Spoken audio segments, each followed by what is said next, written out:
各位这几天睡得好吗？反正我是没怎么合眼。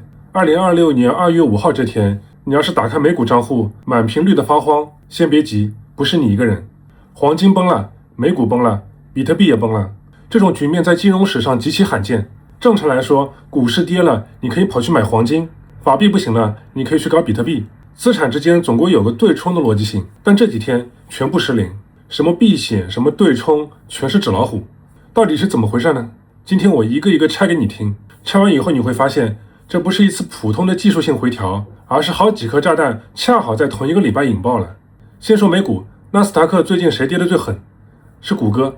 其实谷歌的财报数据还是挺漂亮的，第四季度营收1138亿美元，同比上涨18%，超预期了，利润也超了。谷歌云更是炸裂，同比暴增48%，几年来第一次增速超过了微软的 Azure。皮查伊在电话会上说，节目单月活7.5亿了，并且搜索的用量创了历史新高。到这为止都挺好的，对吧？然后他们的 CFO 开口了，2026年资本支出预计1750亿到1850亿美金，而华尔街之前的预期是1150亿美金，直接超了600多亿。2025年全年才花了914亿，2024年更少，才525亿，现在相当于是一年翻一倍的在烧。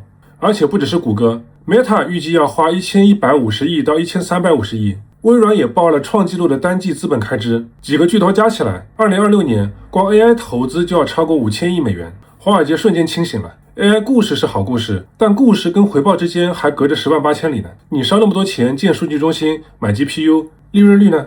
自由现金流呢？打算什么时候回本呢？所以恐慌一下子就传开了。 AMD 财报其实也还行，第四季度营收103亿，也是创了新高，但今年第一季度的指引毛利率降到了55%，英伟达是70%以上，差距摆在这儿，所以它的股价被直接暴打了17%，高通也跟着挨了一刀。说白了，市场心态彻底转了， AI 不再是你讲个故事画个饼就能涨的 PPT 游戏了，你得掏出真金白银的利润来。投产比3个字成了2026年最残忍的照妖镜。至于为什么巨头们不约而同选择加大投入，而华尔街不买账，两者之间的认知为什么会有这么大的差异？我在之前这期视频里有讲过，感兴趣的朋友可以翻看一下。 AI 梦碎是内伤，美联储这颗雷是外伤。1月30号，川普提名了凯文沃什接替鲍威尔担任下一任的美联储主席，消息一出，黄金和加密圈当场慌了。沃什是谁？2008年金融危机期间最年轻的美联储理事，也是当时最鹰派的声音之一。别人都在喊赶紧降息救市，他反而担心降太猛会推高通胀，好几次投了反对票。量化宽松他也一直不感冒，算是一个比较典型的鹰派人设。当然了，为了这次被提名，他最近的画风也软了不少，说支持2026年适度宽松，理由是生产率的不断提升，可以在不推高通胀的情况下让利率降下来。川普自己也说了，我不会提名一个想加息的人，但市场不吃你这一套，市场看的是你骨子里是什么样的人。所以提名消息一出，美元指数直线拉升，10年期国债收益率跳涨，黄金从5600美元高位暴跌，一度跌到4400，一周跌幅超过20%，是上世纪80年代以来最猛的一次回撤。白银更惨，一天跌了30%多，创下了1980年以来最大的单日跌幅。CME 紧急提高保证金，黄金从6%调到8%，白银从11%调到15%。你想想那些在高位加了杠杆做多贵金属的人，这一轮强制平仓被洗成什么样子？不过有一点值得注意，沃什的确认还不是板上钉钉的事情。共和党有个参议员叫蒂利斯公开说了，鲍威尔被调查那件事情还没有解决之前，他会阻止所有美联储的提名。参议院银行委员会共和党13席，民主党11席，少了蒂利斯这一票就过不了，所以听证会里的每一句话，市场都会拿着放大镜来看。有人可能会问，全球这么乱，黄金不是应该要涨吗？按正常逻辑确实应该涨，但2026年的魔幻之处在于，它连避险逻辑都被打穿了。格陵兰这件事情远比很多人想象的要严重，川普不是嘴上说要买格陵兰岛，他是真的让军方制定入侵计划。他公开讲，我不需要国际法，如果说得不到格陵兰岛，可能会在格陵兰岛和保留北约之间做一个选择。当然欧盟肯定是不干的，所以呢也部署了军队，虽然说只有几百个人啊。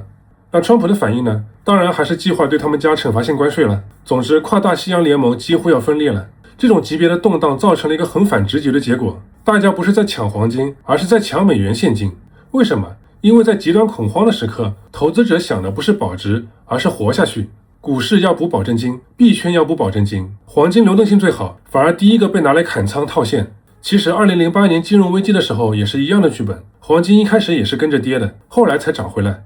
摩根大通反而还是挺淡定的，他觉得这些都是普通的回调，维持年底黄金6300美元的目标价。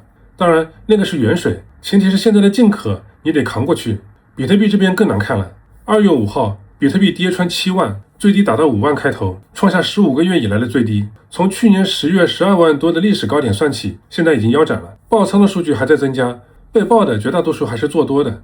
但是比特币的问题不只是外部环境差。Investing.com 有一篇深度分析，点出了3个致命的信号。Coinbase 溢价连续21天为负，最大负值为167.8美元，说明美国的机构在持续抛。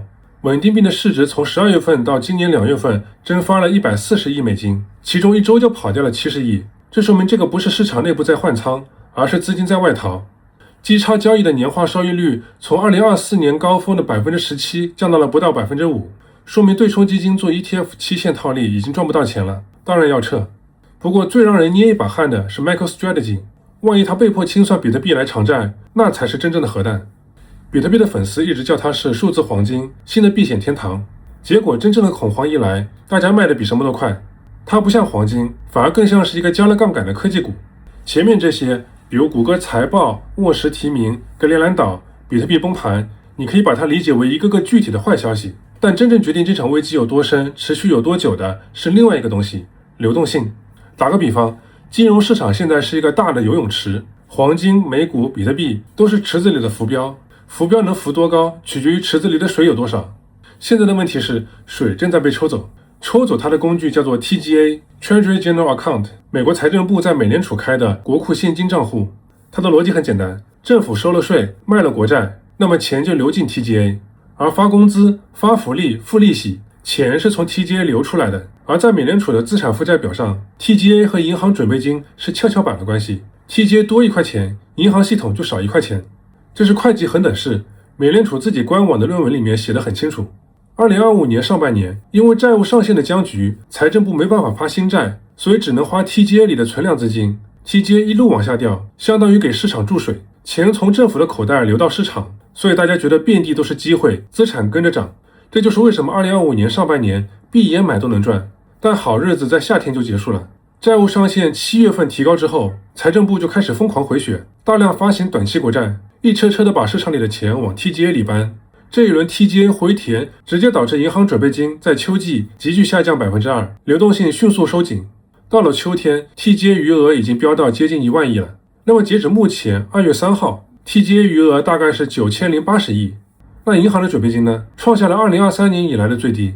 一旦跌穿，就是2019年9月回购市场危机的重演。那次回购利率一夜飙到了10%以上，短期融资市场差点冻结，美联储被迫紧急注资才稳住。现在离那个危险水位已经没有多少缓冲了，而且以前充当减震器的逆回购工具也基本干了。2022年底高峰有2.5万亿的底子，现在基本接近0。也就是说 TGA 现在每多抽1块钱，银行准备金就结结实实少1块钱。美联储也知道这个问题，所以2025年10月的 FOMC 会议上，他们宣布12月起停止缩表，这相当于关了一个出水口。但 QT 停了， TGA 还在抽，一个水龙头关了，另一个还在哗哗的流。这就是为什么黄金、美股、比特币一起跌的底层逻辑，不是某个利空太猛，而是池子里的水持续变少了。好，开始划重点，接下来几个月的关键节点大家记一下。4月15号报税截止日，每年最大的一次流动性冲击。TGA 通常几天之内就会暴增1-2千亿。5月份鲍威尔任期结束，沃什接手后会不会延续之前的操作，没人知道。6月15号和9月15号还有2次缴税日，这些都是已经计划好的事情，不出意外的话不会有什么变化。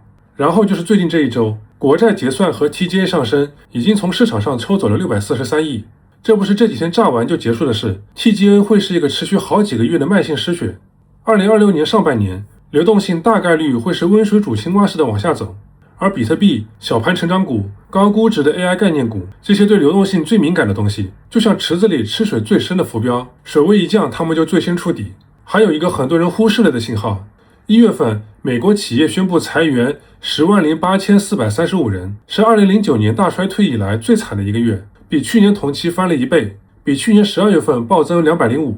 UPS 快递砍了3万人，因为亚马逊的配送合同到期了，亚马逊自己也裁了16000人，主要是管理层。医疗行业裁了17000多人，是2020年疫情以来最多的。更吓人的是，1月份新增招聘计划只有5306个，是2009年开始统计以来最低的，裁员创纪录，招聘创新低。这两件事情同时发生，这就出现了一个奇怪的现象：美国的 GDP 还在以接近4%的速度增长，但就业和经济增长正在脱钩，好处越来越集中在少数公司和少数人手里。AI 在提高效率的同时，正在让很多人变得多余。所以该怎么办呢？说实话，2025年那种闭着眼睛买都能赚钱的日子已经过去了。现在这个局面 ，AI 在算账，美联储在换人，北约在裂缝，流动性在失血，就业在塌方，5条线同时在恶化。而且彼此还在相互加强。如果你手里还有子弹，现在最值钱的东西不是技术分析，是耐心。等前面的一系列靴子落地，等那些加了杠杆的人被清出去，真正的机会不是抢来的，是等出来的。这场仗不是比谁跑得快，而是看谁活得更久。